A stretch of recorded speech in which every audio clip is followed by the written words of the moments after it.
What's the most adult decision you had to make before you turned 18? When I was 15, my dad lost his job at the manufacturing plant where he'd worked for 18 years. Within 4 months, my parents filed for bankruptcy. Our 3-bedroom house in a Minneapolis suburb went into foreclosure, and we moved into a 2-bedroom apartment 40 minutes away. My brother had already left for college with a baseball scholarship, so it was just me, my parents, and my younger sister Rose. The first sign that something was changing came one Thursday evening. Dad called a family meeting at the kitchen table. His eyes were red-rimmed from lack of sleep. He told me I'd always been the responsible one and that they needed me to step up now. Mom explained that they couldn't afford to keep everyone in school. Rose was only in 7th grade, but I was almost done. I stared at them, not comprehending at first. When I asked what they meant, Dad was blunt. You need to drop out and get a full-time job. It's your duty to help the family. I was a junior with a 3.9 GPA. I'd been planning to apply to colleges the following year. The thought of dropping out made my stomach turn, but I didn't argue that night. I just nodded and went to my room. The next morning, I went to school as usual, but stopped by my guidance counselor's office during lunch. Ms. Farrell listened carefully as I explained my situation. She advised me not to make any decisions yet and said she would look into some options. At home, I told my parents I needed 2 weeks to finish some important projects before dropping out. They agreed, seeming relieved I wasn't fighting them on this. Dad had found work at a warehouse for much less pay, and Mom had taken a cashier position at a grocery store, but they were barely covering rent. Ms. Farrell called me back to her office 3 days later. She had printouts of scholarship applications, information about emancipation,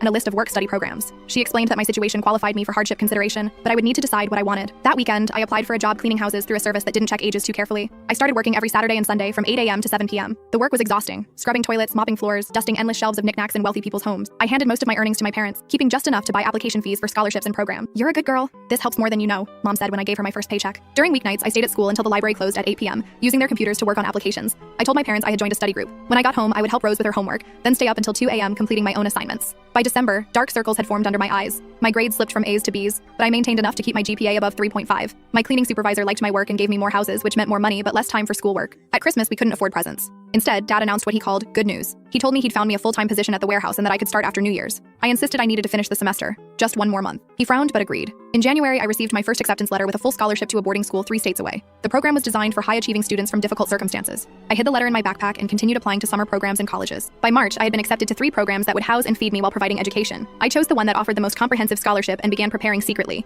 I sold my guitar and video games to a pawn shop for cash. I gathered my birth certificate and social security card from the family filing cabinet when my parents were at work. The hardest part was telling Rose. One afternoon while our parents were both working, I explained that I would be leaving. She begged me to take her with me. I told her I couldn't, but promised I'd send for her as soon as I could. I left on a Wednesday in April. My parents had gone to work and Rose was at school. I packed 1 suitcase with clothes and necessities, left a letter on my bed explaining where I was going, and took the bus to the station. I was terrified the whole trip, expecting police to stop me, but nothing happened. My parents called me 17 times the first day. I answered once. You abandoned your family, Dad said. I hung up and blocked their number. 3 weeks after I left, Rose called from a friend's phone. They want me to quit school too, she whispered. That summer, I worked with my school advisors to help Rose apply for the same program. By September, she had joined me at the boarding school. Our parents tried to fight it, but with my emancipation granted and Rose's documentation of educational neglect, the court sided with us. What I never told anyone until now. The day I left, I found papers showing my parents had withdrawn $40,000 from my college fund, money from my grandmother's inheritance specifically designated for my education, to pay off their credit card debt before declaring bankruptcy. They had already decided my future wasn't worth protecting, long before they asked me to sacrifice it.